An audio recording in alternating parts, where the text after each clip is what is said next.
Months after Bangladesh ex-Prime Minister Sheikh Hasina's ouster, secret prisons allegedly used to lock up her dissidents were exposed in capital city Dhaka. As per Reuters, the covert lockups were established during her reign. Reuters stated that dissidents were held and disappeared for years in confidential cells.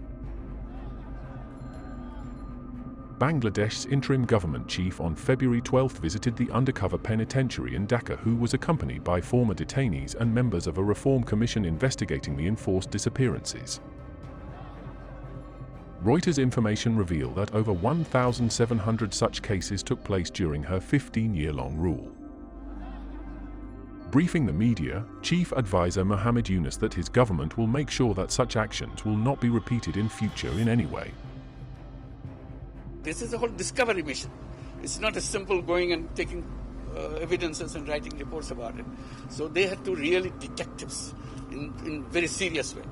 And they're still worrying about whether we can keep the evidences as they are after all this thing happened. Now they have concrete proof, and now they will go to the justice. So this is one step.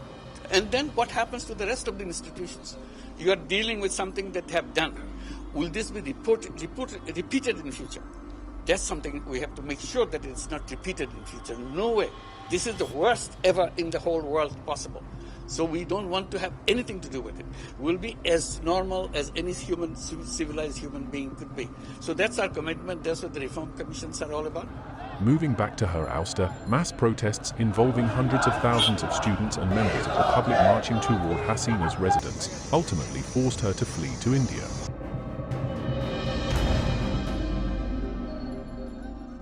After assuming leadership as head of the interim government, Nobel laureate Yunus had vowed to ban such institutions and end human rights violations in the country.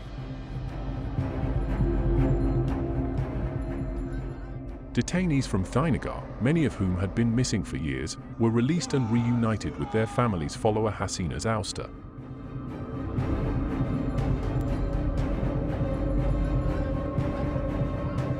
If you like this video, then like, share and subscribe to Mirror Now.